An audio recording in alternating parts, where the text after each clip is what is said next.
Hello class, and welcome to the tuning in video for week 7, where we will be looking at Gloria Gaynor's hit song, I Am What I Am. This was a song that was very impactful in many of the communities that were key to the formation and the perpetuation of disco, and it exhibits many of disco's key musical traits. So without further ado, let's go ahead and dive in. We're going to hear a little bit of the track shortly, but let me just point out a few things about the track's rhythm. So unlike the folk and the country songs that we looked at in the past couple of tuning in videos, in this track, rhythm does drive the energy of the song. Rhythm is sort of rises to the forefront as the most major parameter. And that's because, of course, like many disco songs, I Am What I Am was made for club dancing. Now, the core part of this danceable rhythm is the 4-on-the-floor kick drum, that dung, dung, dung, dung, dung, dung, just every single beat in a 4/4 measure, and that is really characteristic of disco. Your backbeats 2 and 4 from the snare drum, just like if you were in a rock beat, but the more constant kick drum is what makes it disco rather than rock. And then you have a steady 8th notes hi-hat pulse, just tick, tick, tick, tick, tick, tick, tick, tick, tick, tick, tick. So in the excerpt we'll hear in just a second, you'll get to hear that sort of core beat.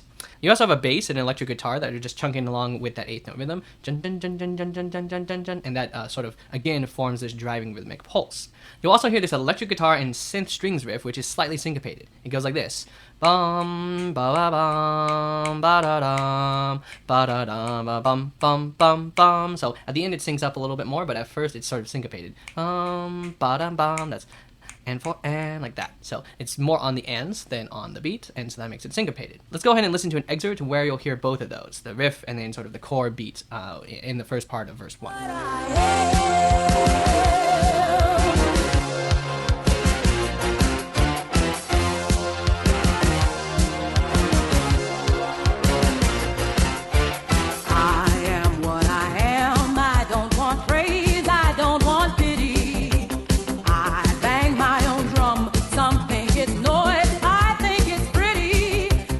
Alright, later in the song's break, which we'll talk more about later, you hear a sequencer that arpeggiates 16 notes up and down. So whereas everything's sort of 1 and 2 and 3 and 4 and da da da da da, later you get the sequencer that's like and that more rapid flurry of 16 notes adds to the rhythmic energy. And then finally, one last thing to add is that in the final outro, during the gradual fade out of the track at the end, you get a drum machine tom. So this is, not a real physical tom drum, but sort of the imitation of one, this sort of do-do-do-do-do-do-do-do. You get these tom solos that become increasingly more complex and expressive. So like you had a drummer that was soloing on the toms, it's just all drum machine. So it's all programmed rather than a real player. Alright, let's go ahead and talk about the melody. The contour of the melody is largely ascending, with very little descending throughout the verses. The ascends tend to have these skips, which might skip down for a little bit, but then skips up. So for example, I am what I am. You got a little bit of a dip down, but then it immediately sort of jumped up. I am what I am. Then it restarts. Da da da bum. So it goes even higher from there. So you can see how with these continual skips up, really the melody is just ascending and ascending and ascending some more until it restarts. Now, in terms of the peaks, of course, it does have to reach a peak eventually. And the first peak, which I'm not going to try to sing back to you, is on It's My World. And then after It's My World, it goes even higher, so an octave higher than I'm singing here. I am what I am. So that high I, that's sort of the highest peak of the verse. Now at this point, you should be used to me pointing out that it's these peak parts of the melody that bring emphasis to the lyrics. So you can just easily imagine the relevance here when Gloria Gaynor is saying, it's my world, and especially that title lyric, I am what I am, is sort of this strong declaration that we'll be coming back to later. Now in terms of melodic segmentation, you have X, X prime, Y, so something that's contrasting in the third slot, and then X double prime. And basically what this tracks is the phrase structure frequently returning to that main motive.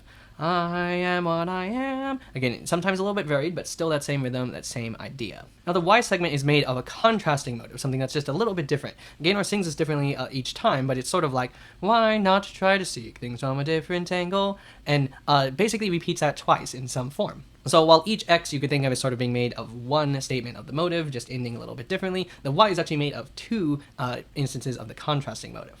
And then finally, I just want to mention that there's considerable ornamentation in the outro, as Gaynor sort of takes an ad-lib and just sort of injects different lyrics and different melodies, and ornaments them, drawing on the gospel tradition quite considerably. Alright, let's go ahead and talk about the harmony. Now the harmony stays quite simple and stripped down, as is fitting for just a track that's built around dancing and sort of not reinventing the wheel too much, just keeping that dancing vibe going. So it's a simple 4-chord loop, which rises to the loop point. However, the fourth measure has 2 chords, so the bass voice of the chord loop goes like this. 1, 3, 4, 2, 5, 1. One more time. 1, 3, 4, 2, 5, 1. Now note that in that fourth measure that had twice as many chords, 2 chords instead of 1, you had a 2-5-1 turnaround. 2, 5, 1, going back to the 1 at the loop point. Now this is a turnaround, which is common in jazz and gospel. Classical music, for example, tends to use a different take, 4, 5, 1, but jazz and gospel have more of this 2, 5, 1 in order to get you back to where you started. Now, I promise that's as far as we're going to go down the chord numbers rabbit hole right now. I just want you to know that that 2-5-1 is something that's common in jazz and gospel and being sort of brought in here. Now, the guitar and synth string riff, the one that we talked about earlier that was slightly syncopated, that has more complex chords, more chromatic or borrowed or out chords, not just from the scale that we hear. So when you hear that sort of what's known as a flattening motion going towards the flat side, dun, dun, dun, dun, dun, dun, dun, it's moving a little bit out of the key and sort of being more adventurous. But the chords when Gloria Gaynor is singing are very straightforward and simple. And you can go back to the section after the rhythm section if you want to hear how each of those chord loops sound. Now, while the chord loops are a factor, and as I've shown an interesting one, it's really the rhythm, not the harmony or the chords that drives the song. The chords are almost an afterthought compared to the overriding rhythm. And when you hear the chords change, the rhythm often is staying the same, so you barely notice that you've changed to a different chord structure. And then finally, I would be remiss if I didn't mention my favorite, the modulation, which changes the key. Hopefully you've caught on to that by now. So the modulation changes the key when you're returning from the break to verse 4. It's when the synth strings enter, and you start to hear it change the key to introduce Gloria Gaynor's vocal coming in to a new key. So let's go ahead and listen to where the modulation occurs.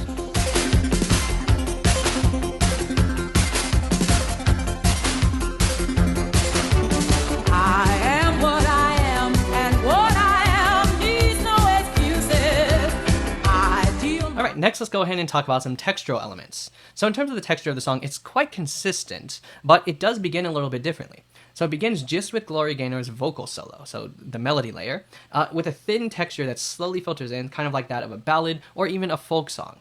However, quickly we sort of have the full disco party club texture kick in, and then we're off to the races.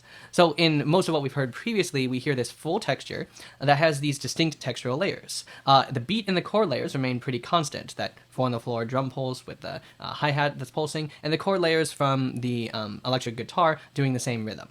Now, I think I mentioned this before, but when we're analyzing the textural layers, it's not just a question of can you identify what is what or what layer is present at a particular point in time, but rather how it changes over the course of the song. So the beat and chord layer didn't really change too much once it came in, but the bass layer does change, interestingly. At first, it just starts as a sort of plucky synth going dun dun dun dun dun dun dun dun dun dun dun dun dun dun dun dun dun dun dun. So just sort of this plucky and staccato synth, but eventually it changes to the left hand of a piano. And here with the piano sound, it gets a little more active. So instead of just hearing it move one note at a time, you might hear the piano do something more like dun dun dun dun dun dun dun dun dun, so where it sort of rides or walks more from chord to chord. Now for the novelty layer, certainly we have a ubiquitous usage of synthesizers here that really makes it sound like disco, and the synthesized strings, I think, are another classic timbre of disco. However, the arpeggiated sequencer during the break deserves special note. We mentioned this earlier as a rhythmic element, but here we'll pay attention to it sort of as a special novelty timbre as part of this texture. To explain that, a sequencer is a machine that you can program a certain set of notes in, and it will like randomize the order or play in a particular pattern. So it's very useful for quickly spinning out musical content over just when you have like a scale or a chord. Arpeggiation refers to when you take the notes of a chord or a scale and kind of follow them going up or down in a consistent pattern. Like that. And that's exactly what we hear going on in this break with the arpeggiated sequencer.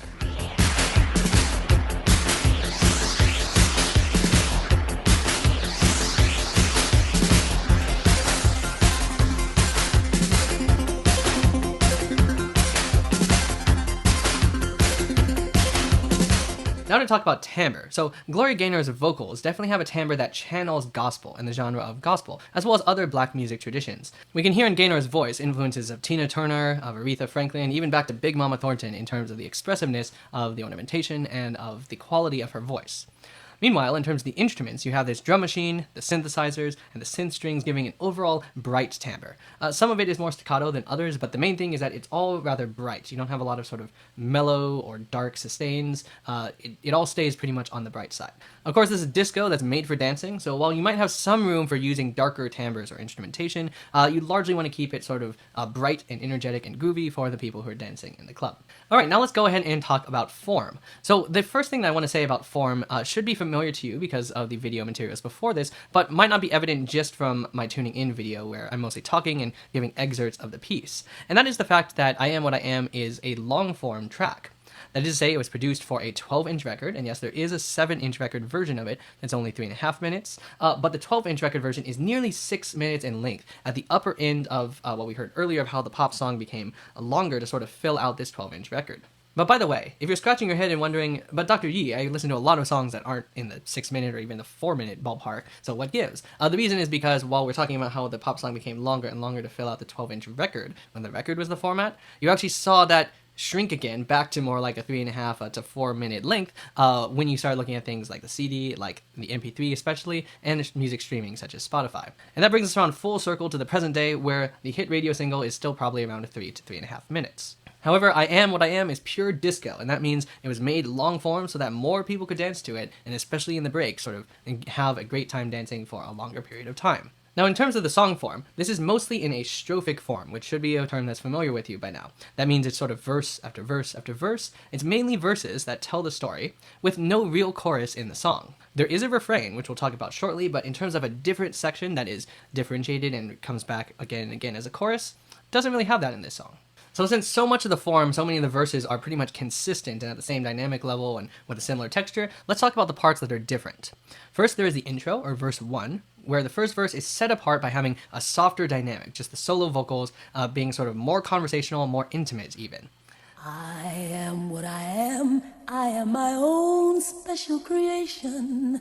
So come take a look, give me the hook or the ovation. However, there are extended instrumental transitions, almost long enough to be modules in and of themselves, between the verses, which have that guitar and string riff. Dun dun dun dun dun dun dun dun dun dun, and does that twice, so it sort of creates almost a section in itself to create padding between the repetition of the verses.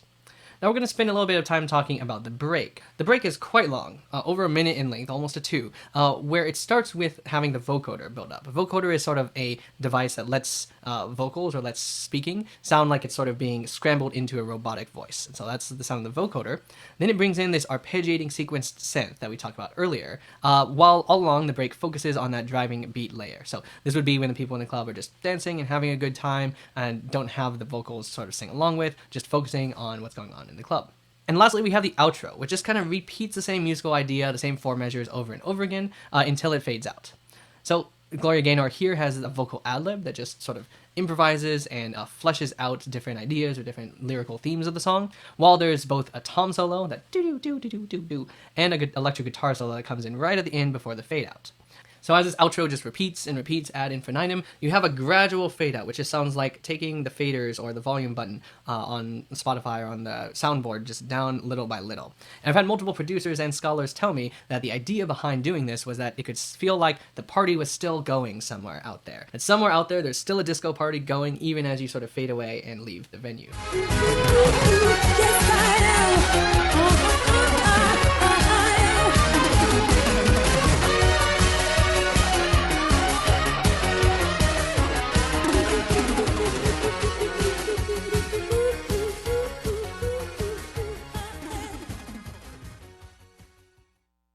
So now at long last, this brings us to the lyrics, as we are prepared to see how the music supports the social message of the song. So I Am What I Am, as I mentioned in the Soundbites video, is considered a very important empowerment anthem for feminism, with Gloria Gaynor as a woman artist, of course as a black woman artist as well, which is also notable for black representation, but especially for LGBTQ plus rights, in this time when disco coming out of the gay club scene really served as a point of visibility and pride for those in the community. Now, I myself do not identify as part of this community, and I don't pretend to sort of speak for those in the community, but just try to imagine historically how powerful some of these statements in the lyrics from Gaenor's song would have been for a community that was often under siege or forced underground in a time before the Aubergefell case, before legalized same-sex marriage, before many people felt like they were able to be out or proud about their identity. It was in such a context that Gaenor's song offered powerful statements like these. I am my own special creation. I bang my own drum. Some thinks it's noise. I think it's pretty. What I am needs no excuses.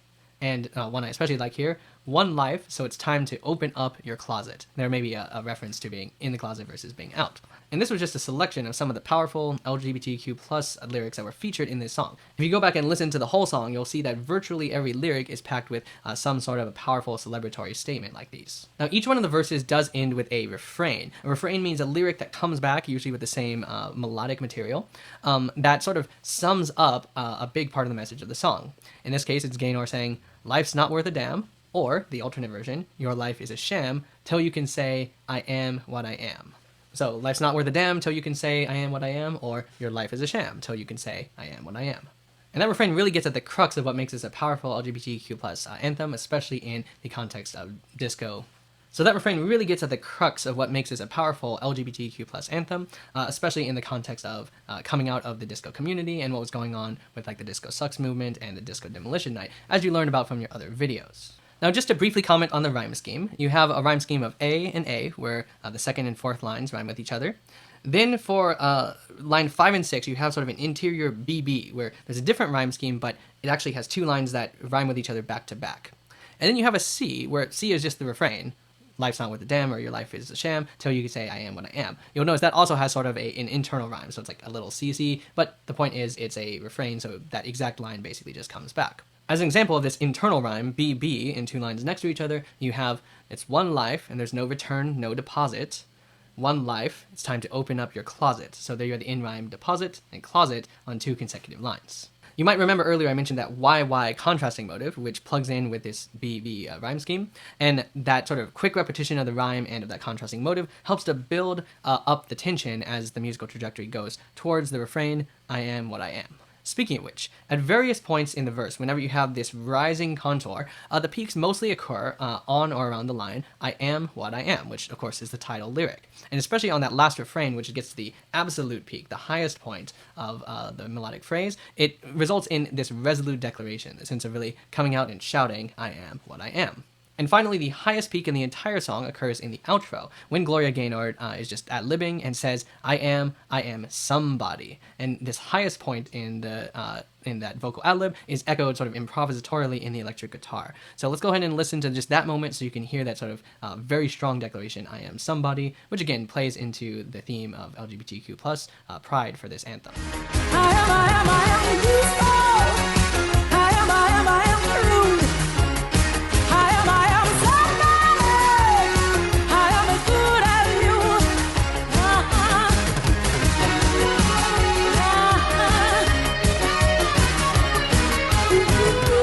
Well, I hope you enjoyed tuning in and learning more about Gloria Gaynor's song, I Am What I Am. As I mentioned, it's both very emblematic of what the genre of disco meant socially in the 70s and in the early 80s, as well as a good example of many of disco's classic traits, like that 4-on-the-floor beat or the involvement of synthesizers, as well as the longer duration and especially that long break in the middle. So with that, I'll go ahead and sign off and say, I hope you tune in next time.